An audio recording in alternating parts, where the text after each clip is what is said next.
2024 లేదా 25లో డిగ్రీ లేదా బీటెక్ చదివారా? సాఫ్ట్వేర్ జాబ్ కోసం ఎదురు చూస్తున్నారా? అయితే కోడ్ జ్ఞాన్ 100 డేస్ కోర్సులో చేరండి, జాబ్ సాధించండి. హాయ్ ప్రేక్షకులందరికీ నమస్కారం. ఒక ఫ్యామిలీ కన్సల్టెంట్గా చాలా కేసులు నేను పర్సూ చేస్తూ ఉంటాను. దాంట్లో ఈ మధ్యకాలంలో నన్ను చాలా కలవరపెట్టినటువంటిది ఏంటి అని అంటే, చాలా వరకు కూడా వివాహాలన్నీ కూడా దాదాపు 80% డివోర్స్ వైపుకి నడుస్తున్నాయి. కారణాలు చాలా చిన్నవి, కొన్ని విషయాల్లో. ఆ చిన్న కారణాలు భూతద్దంలో పెట్టి చూసుకొని జీవితాలు నాశనం చేసుకుంటున్నారు యువత. అలాగే సుదీర్ఘంగా ఒక 25 సంవత్సరాలు కష్టాలు పడి భర్తతో కానివ్వండి, కుటుంబంతో కానివ్వండి కష్టాలు పడినటువంటి భార్యలు కూడా ఈరోజు 50+ ఉన్నవాళ్ళు కూడా డైవర్స్ తీసుకోవడానికి సిద్ధమైపోతున్నారు. ఇవన్నీ కూడా నన్ను చాలా కలవరపెట్టేటటువంటి విషయాలు. నేను ఎన్నో కేసులు పర్సూ చేస్తూ ఉంటాను. వాటిల్లో ఎన్నో లోటుపాట్లు కనిపిస్తూ ఉంటాయి నాకు. అలాగే ఒక మనిషికి మధ్య అనుబంధాలు పెరగడం అనేది ఇప్పుడప్పుడే సాధ్యమవుతుందా లేదా అనేటటువంటి ఒక పెద్ద క్వశ్చన్ మార్క్ అనేది నాకు ఉంది. ఈరోజు ఇలాంటి విషయాలన్నిటికీ కూడా నేను మాట్లాడడంతో పాటు నాతో పాటు మన ముందు ఒక లీగల్ అడ్వైజర్ ఉన్నారు. ఆయన మ్యాట్రిమోనీ ఇష్యూస్లో ఎక్స్పర్ట్. సో వారిని అడిగి కొన్ని విషయాలు కాదు, చాలా విషయాలు ఈ రోజు నుంచి మనం డిస్కస్ చేద్దాము. నమస్తే నాగేశ్వరరావు గారు. నమస్తే సార్. మీరు యాజ్ ఎ లీగల్ అడ్వకేట్గా నేను విన్నాను మీ గురించి చాలా, మీరు మ్యాట్రిమోనీ కేసెస్ ఎక్కువ తీసుకుంటూ ఉంటారని. మీ దగ్గరికి కూడా మిమ్మల్ని ప్రత్యేకించి నేను ఈరోజు ఇంటర్వ్యూ చేయడానికి, మిమ్మల్ని కూర్చోబెట్టడానికి ఒక కారణం ఉంది sir. Number of divorce cases మీ దగ్గరకు వస్తున్నాయి. మీరు వాటిని చాలా చాకచక్యంగా నాకు తెలిసి కూడా చాలా పరిష్కరించారు. చాలా. ఎందుకు అనంటే సంవత్సరాల తరబడి కోర్టుల చుట్టూ తిరుగుతున్న వాళ్ళను కూడా మీరు కూర్చోపెట్టి ఆ కేసెస్ని చాలా చాలా పీస్ఫుల్గా, మీరు ఎలాంటి ఇది లేకుండా ఉభయ కుశలోపరిగా మీరు ఆ కేసులు పరిష్కారం చేసి వాళ్ళకి న్యాయం చేయటం అనేది జరిగింది. సార్ చెప్పండి, మీ అసలు ఈ రోజులు నవ్వే డేస్లో ఎందుకు ఇంత రేషియో పెరిగింది సార్ డివోర్స్ మీద? డైవర్స్ రేషియో పెరగడం అనేది ఏమైపోయిందంటే, ప్రధానంగా మనకు వచ్చినది మైగ్రేషన్ అనేది బాగా పెరిగిపోయింది ఓకే కుటుంబాలలో. ఎందుకంటే మనది యాక్చువల్లీ ఉమ్మడి కుటుంబ వ్యవస్థ. ఒకప్పుడు ఉమ్మడి కుటుంబ వ్యవస్థ ఉంటుండే, మైగ్రేషన్ పెద్ద లేకపోతుండే. ఎందుకు అంటే మైగ్రేషన్ అంటే ఏంటంటే, ఒకప్పుడు నేనున్నా అనుకోండి, నా చిన్నప్పుడు మా పక్క స్కూల్లో చదువుకొని అక్కడనే ఉండి అక్కడే పెళ్లి చేసుకుని ఆ పక్క ఊరికి వెళ్ళిపోతుండే. అవును. ఇప్పుడున్న పరిస్థితులు ఏమవుతుందంటే, చిన్నప్పటి నుంచే వాళ్ళని తీసుకెళ్ళి స్కూళ్ళల్లో హాస్టల్లో వేయడం అనేది జరుగుతున్నది జనరల్గా. సో ఎప్పుడైతే చిన్నప్పటి నుంచి తీసుకెళ్ళి వాళ్ళ హాస్టల్లో వేయడం, తర్వాత అయితే వర్క్ కోసం దేశాలు దాటి వెళ్ళిపోవడము, లేకపోతే రాష్ట్రాలు దాటి వెళ్ళిపోవడం అనేది జరుగుతున్నది. ఒకప్పుడు ఢిల్లీ వెళ్ళడం అనేది మనకు పెద్ద విషయం. ఇప్పుడు ఢిల్లీ అనేది ఒక 1 అవర్లో పోయి మళ్ళీ ఈవినింగ్ వచ్చేస్తారు. సో ఈ మైగ్రేషన్ పెరగడం ద్వారా ఏమైపోయింది అంటే, మనకు చిన్న ఫ్యామిలీస్ అనేవి ఏర్పడిపోయినాయి. ఓకే. ఈ చిన్న ఫ్యామిలీస్ అంటే ఏర్పడిపోయిన తర్వాత ఏమవుతుంది అంటే, దాంట్లో మనకు జనరల్గా ఎప్పుడైతే పెద్ద ఫ్యామిలీ ఉంటుందో అక్కడ ఏమవుతుంది అంటే మానిటరింగ్ ఉంటుంది. ఎగ్జాక్ట్లీ అండి. మానిటరింగ్ ఉంటుంది, పెద్దరికం ఉంటుంది. ఇప్పుడు ఇంట్లో మీరు అన్నట్టు అమ్మ నాయనమ్మ లేకపోతే అమ్మమ్మ వాళ్ళు ఉంటారు, ఇంట్లో ఎప్పుడు కూర్చొని ఉంటారు, అందరినీ మానిటరింగ్ చేస్తుంటారు. సంపాదించేటోళ్ళు బయటకు వెళ్ళి సంపాదించుకొని మళ్ళీ సాయంత్రం కల్లా ఈవినింగ్కి వస్తుంటారు. అంత ఒక వాతావరణం ఉండే ఒక ఫ్యామిలీ వాతావరణం ఉంటుంది. ఇప్పుడున్న సిచ్యువేషన్లో ఏమవుతుందంటే, ఇండివిజువల్ ఫ్యామిలీస్, న్యూక్లియర్ ఫ్యామిలీస్ అయిపోయి ఎవరికాళ్ళు ఇండివిజువాలిటీ పెరిగిపోయింది. సార్ నేను ఇక్కడ ఒక్క విషయం అడుగుతా. అసలు ఈ ఇండివిజువాలిటీ అనే ఒక పేరు పెట్టుకొని మూర్ఖత్వంలో బ్రతుకుతున్నారని మీకు అనిపించట్లేదా? విపరీతమైన స్వేచ్ఛలో బ్రతుకుతున్నారని అనిపించట్లేదా? అది వాళ్ళు స్వేచ్ఛ అనుకుంటున్నారు, మనం చేయగలిగింది ఏమున్నది దాంట్లో. ఇప్పుడు ఎవరికి వాళ్ళది నేను స్వేచ్ఛ. నేను అనేది ఏంటంటే అదే అడుగుతున్నాను సార్. ఎందుకంటే మీలాంటి వాళ్ళు దాన్ని ఎక్స్ప్లెయిన్ చేసి చెప్పగలిగితే కనీసము కొంతమంది కన్నా వెళ్తుంది కదా ఇది. ఎందుకంటే ఇండివిజువాలిటీ అనేటటువంటి పేరు పెట్టుకొని విపరీతమైనటువంటి స్వేచ్ఛాపరమైనటువంటి జీవితంలోకి వాళ్ళు నెట్టబడుతున్నారు, వెళ్ళబడుతున్నారు.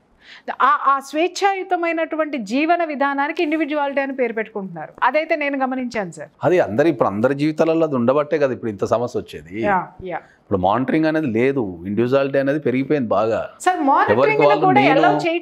మనము అనేది చేయటం లేదంటే, ఇప్పుడు మనకి ఇంతకుముందు మాట్లాడుకున్న సిస్టమే అది. ఏమవుతుంది జనరల్గా ఏమవుతుంది అంటే, మైగ్రేషన్ పెరిగిపోయింది. ఇప్పుడు నాకు తెలిసి మా ఉన్న కుటుంబాలలో పిల్లలంతా వాళ్ళ దగ్గర లేరు ఎవరు. ఎక్కడో హాస్టల్లో, స్కూళ్ళలో చదువుతారు. స్కూల్ టైంలో కూడా హాస్టల్లో వేస్తున్నారు. అవునండి. ఇప్పుడు ఒక స్కూల్ టైంలో నువ్వు హాస్టల్లో వేసినప్పుడు వాళ్ళకు ఒక కుటుంబం అనేది ఏముంటుంది, ఒక కుటుంబంలో జరిగే సంగతులు ఏముంటాయి, ఒక పండగ ఎట్లా చేసుకోవాలా, ఒక కుటుంబంలో కష్టం ఎట్లా వస్తుంది, కష్టం వచ్చినప్పుడు కుటుంబ పెద్ద దాన్ని ఎట్లా పరిష్కరిస్తాడు, ఎవరు వస్తున్నారు ఇంటికి, ఎవరు పోతున్నారు అనేది వాళ్ళకి అర్థం కాదు కదా. ఇది కీలకమైన ఇది ఏమవుతున్నది, వాళ్ళని తీసుకెళ్ళి ఆ హాస్టల్లో పడేస్తారు. పండగ రోజు తీసుకొచ్చి మళ్ళీ బాగా మేపి మళ్ళీ తీసుకుపోయి హాస్టల్లో పెడతారు. అక్కడ మానవ సంబంధాలు అనేటివి అక్కడ దెబ్బతింటున్నాయి కదా. మీరు అన్నది కరెక్టే సార్. ఇక్కడ చాలా మంది గుర్తుపెట్టుకోండి అమ్మా, సార్ చాలా క్లియర్గా చెప్పారు, హాస్టల్స్లో పెట్టద్దని అనట్లే. ఎందుకంటే ఇద్దరు ఎంప్లాయీస్ ఉన్నప్పుడు ఆ పిల్లల్ని చూసుకోవడం కష్టమైనప్పుడు కొన్నొకచో హాస్టల్లో ఉండడం అనేది జరుగుతుంది.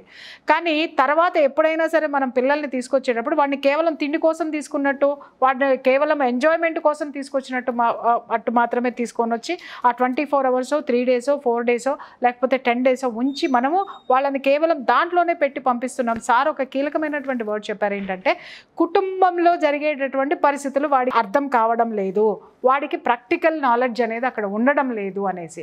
సో ఇది చాలా ముఖ్యమైనటువంటి పాయింట్ సార్. అదే ఇప్పుడు దీని గురించి చెప్పాలంటే మొన్న నాకు దగ్గరకు ఒక ఎన్ఆర్ఐ వచ్చాడు. అతని జీతం వచ్చేసి మన ఇండియన్ కరెన్సీలో వచ్చేసి నెలకు 10 lakhs 15 lakhs జీతం ఉంది జనరల్గా. డైవర్స్ ఇష్యూ మీద వచ్చిండు, మనకి పెళ్ళి అయింది, ఆ డైవర్స్ ఇష్యూ మీద వచ్చిండు. వచ్చినప్పుడు నేను అదే చెప్పినాను, నేను మీరు ఫాదర్ మదర్ని కూడా తీసుకొస్తే మంచిగా ఉంటుంది కదా అంటే, సార్ నన్ను వాళ్ళు ఎప్పుడో చిన్నప్పుడు హాస్టల్ వేసింది సార్, అట్లా పెరుకుడు అట్లా యూఎస్ వెళ్ళిపోయాను సార్, వాళ్ళకి నాకు పెద్ద టచ్ లేదన్న, నా డిసిషన్ నేనే తీసుకోవాలా, వాళ్ళతో సంబంధం లేదు సార్ అంటే. నేను కూడా చూశాను సార్, చాలా మంది పిల్లలతో నేను మాట్లాడితే కూడా వాళ్ళు నాకు చెప్పింది అదే, వాళ్ళకి మాకు పెద్ద అటాచ్మెంట్ ఏమి లేదండి అని ఇదే మాట మాట్లాడుతున్నారు. పేరెంట్స్ చాలా గమనించాల్సినటువంటి విషయం ఇది. 2 విషయాలు దీంట్లో మనం ప్రధానంగా డైవర్స్ పెరగడానికి 2 విషయాలు అన్నట్టు. ఒకటి మైగ్రేషను, 2 టెక్నాలజీ. ఇప్పుడు టెక్నాలజీ గురించి మాట్లాడితే మీకు అర్థమయ్యే భాషలో చెప్పాలంటే ఏంటంటే, ఒకప్పుడు పెళ్ళి మనకి 7 రోజులు చేస్తుండే. అవును, నా చిన్నప్పుడు పెళ్ళి 7 రోజులు చేస్తుండే. కట్ చేస్తే 7 రోజుల నుంచి 3 రోజులకు వచ్చింది. కనీసం ఆ 3 రోజులప్పుడు నుంచి 1 dayకి వచ్చింది. కనీసం ఆ 1 day అప్పుడు ఏం చేస్తుండే, శుభలేఖలు పంచడానికన్నా ఏం చేస్తుండే అంటే ఇంటింటికి తిరిగి వాళ్ళతో ముచ్చట పెట్టి కమ్యూనికేషన్ పెట్టుకొని అదొక ప్రోగ్రామ్ పెట్టుకొని తిరుగుతుండే. అప్పుడు శుభలేఖలు పంచడం అనేది ఒక 15 days ప్రోగ్రామ్ ఉంటుండే. ఇంకొకటి కూడా సార్, పసుపు కుంకుమ పెట్టుకున్న తర్వాత శుభలేఖలు పెట్టుకున్నప్పుడు నాకు బాగా గుర్తు, చిన్నప్పుడు క్యాన్లో ఆ స్వీట్స్ అవన్నీ మేమందరం పిల్లలు కూడా మోసుకెళ్లే వాళ్ళం. ఇంటికి వెళ్ళి ప్లేట్ తీసుకురండి అని అంటే ఆ ప్లేట్ లో ఈ పదార్థాలు పెట్టే లోపు ఈ పెళ్లికి సంబంధించిన ముచ్చట్లన్నీ చెప్పేవాళ్ళు. సో ఆ వాతావరణం చాలా అద్భుతంగా ఉండేది. అంటున్నా, నలుగురు దగ్గర పోతుండే, కమ్యూనికేషన్ చేస్తుండే, వాళ్ళ కుటుంబ పరిస్థితి ఏందో తెలుసుకుంటుండే, రమ్మని పిలుస్తుండే, అట్లా మానవ సంబంధాలు పెంపొందుతుండే. ఇప్పుడు ఏమైపోయింది, అన్ని వాట్సాప్లో పంపించేస్తున్నారు, ఫోన్ చేస్తున్నారు, శివలేఖ వచ్చిందాను కంపల్సరీ రావాలి అంతే. అది ఆర్టిఫిషియాలిటీ కదా. నువ్వు ఒక ఇంటికి వచ్చి కూర్చొని నీళ్ళు తాగి ఇలా లంచ్ టైంకి వచ్చినప్పుడు లంచ్ చేసుకొని ఓ శుభలేఖ ఇచ్చి రమ్మనేది అంతా ఇట్లుంటుంది. ఇప్పుడు జస్ట్ సింపుల్గా నువ్వు వాట్సాప్లో శుభలేఖ పంపించేసి నువ్వు వచ్చేసి కంపల్సరీ రావాలని ఒక 4 సార్లు ఫోన్ చేస్తే ఎట్లుంటుంది. సో ఆ టెక్నాలజీ అనేది కూడా మారిపోయింది. టెక్నాలజీ కూడా వీళ్ళు సెపరేషన్, మానవ సంబంధాలు సెపరేట్ అవ్వడానికి, దూరం అవ్వడానికి, ఆ బంధాలు మెల్లమెల్లగా బీటలు వారడానికి కూడా టెక్నాలజీ మేజర్ పార్ట్. ఇప్పుడు మా దగ్గర ఉన్న పొజిషన్లో టెక్నాలజీ టాప్ మోస్ట్ మైగ్రేషన్ కంటే. ఇప్పుడు మీకు టెక్నాలజీ ఎంత ప్రముఖ పాత్ర వహిస్తుంది అనేది ఒక చిన్న ఉదాహరణ చెప్తాం మా దగ్గరకు వచ్చే కేసుల నుంచి. చెప్పండి. ఇప్పుడు ఒక 1980sలో ఒక అమ్మాయి లేకపోతే ఒక అబ్బాయి ఉన్నారు అనుకుందాం, సపోజ్ ఒక గ్రామంలోనో ఒక సిటీలోనో ఎక్కడో ఉన్నారు అనుకుందాం. అప్పుడు ఫోన్లు అనే వ్యవస్థ లేదు. అవును సార్. ఓకే, అప్పుడు ఏమైనా ఒక నమ్మకంతో బతుకుతుండే. ఇప్పుడు ఎవరైనా బస్ ఎక్కి విజయవాడ పోయిందంటే సరే 4 రోజుల తర్వాత వస్తాలే అని ఉంటుండే, అంతే, నమ్మకమే అది. ఆ పోయినోడు యాక్సిడెంట్ అయిందా లేకపోతే ఏమైనా ఇబ్బంది పడుతున్నాడా ఏం లేదు, ఇక్కడ ఒక గట్టిగా నమ్మకంతో కూర్చుంటుండే. సో అట్లాంటి టెక్నాలజీ ఇప్పుడు మనకి ఏమవుతుంది అంటే, మా దగ్గరకు వచ్చే కేసులలో టెక్నాలజీ పరమైన కేసులు ఏముంటాయంటే, ఇప్పుడు ఒక అబ్బాయి కానీ అమ్మాయి కానీ ఒక ఊర్లో ఉన్నప్పుడు లేకపోతే ఒక ప్లేస్లో ఉన్నప్పుడు ప్రేమించిన అనుకోండి, 1980sలో టెక్నాలజీ లేని రోజుల్లో ప్రేమించిన అనుకుందాం, సడన్గా దొరికిండ్లు, ఏది తల్లిదండ్రులకు దొరికిండ్లు అనుకుందాం. అప్పుడు ఏం చేస్తుండే, 2-3 వీక్తుండే, లేకపోతే పంచాయతీ ఉండే, ఏదో అవుతుండే, ఎవరికి గుట్టు సప్పుడు కాకుండా అదే మనకు చేసుకోవద్దనో అది కుదరదనో ఏదో ఒకటి చెప్పేసిన తర్వాత ఏం చేస్తుండే, మెల్లగా అటు ఇటో అమ్మాయిని అబ్బాయిని చూసి పెళ్లి చేస్తుండే. స్టార్టింగ్లో వీళ్ళకు ఆ పెళ్లి మీద వ్యతిరేకత ఉన్నా, ప్రేమించిన వదిలిపెట్టుకోలేకున్నా, అప్పుడు ఒక సమాజం గౌరవం ఉంటుండే కాబట్టి బలవంతంగా పెళ్లి చేసుకుని వెళ్ళిపోయిన తర్వాత అక్కడ మళ్ళీ ఎవరైతే వీళ్ళకు ఎక్స్ బాయ్ ఫ్రెండో ఎక్స్ గర్ల్ ఫ్రెండో ఉన్నారు కదా, వీళ్ళకి కాంటాక్ట్ అవ్వడానికి ఛాన్సే లేదు, కాంటాక్ట్ అవ్వడానికి ఛాన్స్ లేదు. అప్పట్లో టెక్నాలజీ లేదు కాబట్టి. సో ఆ కొత్త ఇంటికి వెళ్ళినప్పుడు ఏమవుతుండే, అక్కడ వాళ్ళు మెల్లమెల్లగా అలవాటు పడిపోతుండే.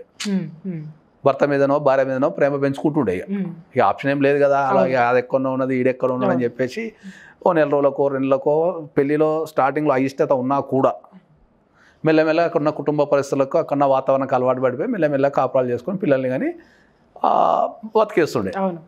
ఎప్పుడో మళ్ళీ వీళ్ళు వాళ్ళ బ్యాక్ ఊరు వచ్చినప్పుడు మళ్ళీ ఎవడో బాయ్ ఫ్రెండో గర్ల్ ఫ్రెండో దూరం నుంచి కల్పించినప్పుడు నవ్వుకుంటుండే, ఏదో పాత జ్ఞాపకాలు ఉంటుండే, అది చూస్తాను కూడా మంచిగా ఉంటుండే, అయిపోతుంది అంతే. ఇక అక్కడ కుటుంబ వ్యవస్థ అనేది విచ్ఛిన్నం కాలే, పెట్టేసుకుంటుండే. అప్పుడే అందుకే మనకు సినిమాల్లో కూడా అప్పుడప్పుడు పాత లవ్ స్టోరీలు చూపిస్తుంటారు కదా, దాన్ని మనం చూసినా కూడా గొప్ప ఫీల్ అవుతుంటారు. అందుకే సినిమాలో సీన్లు వేస్తుంటారు, ఎప్పుడు ఉండే అని చెప్పేసి వేస్తుంటారు. సో అక్కడ కుటుంబం అనేది ఎక్కడ కూడా విచ్ఛిన్నం కాలే, చిన్న భిన్నం కాలే.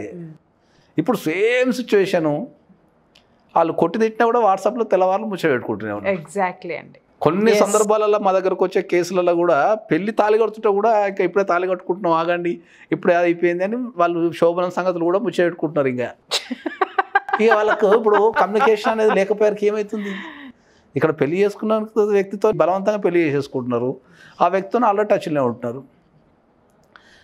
అప్పుడేమన్నా ఏదన్నా ఒకవేళ జరిగిన ఏమన్నా పార్టిసిపేట్ చేసినా ఏమన్నా ఉన్నా లేకపోతే ఏమన్నా మెసేజ్ అప్పుడు మెసేజ్ అనే వ్యవస్థ లేదు, అవన్నీ మనసులో ఉంటుండే, అవి ఒక అందమైన అనుభూతులు ఉంటుండే. ఇప్పుడు ఇప్పుడు ఇవన్నీ లేకపోతే వీళ్ళు మెసేజ్ పెట్టుకున్న ఇవన్నీ సాక్ష్యాల కింద వచ్చేస్తున్నాయి, ఎవరో ఒకరు ఆపోజిట్ సైడ్ నుంచి బెదిరించేస్తున్నారు. రీసెంట్గా ఎందుకు ఇప్పుడు మొన్న ఇక్కడ వనస్థలిపురంలో ఎక్కడ ఒక మీర్పేటలో అనుకుంటా ఐ థింక్ ఒక అబ్బాయిని ఒక అమ్మాయి చంపేసింది రీసెంట్గా, జస్ట్ బికాస్ ఆఫ్ ఏంది అంటే వీళ్ళిద్దరు చేసుకున్న చార్ట్ ఏదైతే ఉందో ఆ అబ్బాయి దగ్గర ఉంది. ఆ అబ్బాయి నన్ను పెళ్లి చేసుకుంటావా లేకపోతే ఏం చేస్తావా అంటే తట్టుకోలేక చంపేసేసింది. సో టెక్నాలజీ అనేది ఏమవుతుందంటే టెక్నాలజీ వాడాలా, మనం ఎంతవరకు వాడాలా అంటే అది మన నిత్య జీవితంలో మనం బతకడానికి మాత్రమే వాడాలి. కానీ ఇక టెక్నాలజీని వాడేస్తే దాంతో మనకు చాలా ప్రాబ్లమ్స్ అయిపోతాయి. చాలా సందర్భాల్లో చాలా సందర్భాల్లో టెక్నాలజీ అనేది ఎమర్జెన్సీ కోసము ఇన్ఫర్మేషన్ కోసం తప్ప దాన్ని ఎంత మిస్యూజ్ అవుతుందంటే ఈరోజు క్షణం కూడా ఎవరికి మనశ్శాంతి ఎందుకు లేదంటే దాన్ని మిస్యూజ్ చేయటం వల్ల, దానివల్ల కాపురాలు పోతున్నాయి, ప్రాణాలు పోతున్నాయి, జీవితం అనేది మనశ్శాంతి లేదు సార్. మీరు అన్నట్టు ఎవరైనా మీరు ఇందాక చక్కటి ఉదాహరణ చెప్పారు, ఇప్పుడు భర్త కానీ ఇంట్లో ఒక పెద్ద ఆయన కానీ లేకపోతే ఎవరైనా ఊరు వెళ్ళారంటే తిరిగి వచ్చేంత వరకు మనశ్శాంతిగా ఉండేవాళ్ళు వస్తారు కదా అని నిజంగా. ఇప్పుడు మా దగ్గరకు వచ్చే కేసులలో ఇప్పుడు వర్కింగ్ స్టైల్ ఏమైంది, రాత్రంక పాలంగా పనిచేస్తున్నారు. ఎన్విరాన్మెంట్ కూడా ఏముంది, బాయ్స్ అండ్ గర్ల్స్ అందరు కలిసి ఒక దగ్గర పనిచేస్తున్నారు. చేసినప్పుడు పెళ్లి చేసుకున్నప్పుడు అందరూ బాగానే ఉంటున్నారు. ఇక ఈ కంపెనీ కాల్స్ అనేవి ఇర్రెస్పెక్ట్ ఆఫ్ టైమింగ్స్ వస్తుంటాయి అమ్మాయికి. ఆ అమ్మాయికి ఏ రకమైన ఎఫైర్ లేకున్నా వాడో వీడో ఒక కాల్ చేసి గంటలు మాట్లాడుతుంటే ఇంట్లో టార్చర్. ఏంది ఇది, వాడు ఎందుకు కాల్ చేసిండు, ఈ టైంలో ఎందుకు కాల్ చేసిండు, అప్పుడు ఎందుకు కాల్ చేసిండు.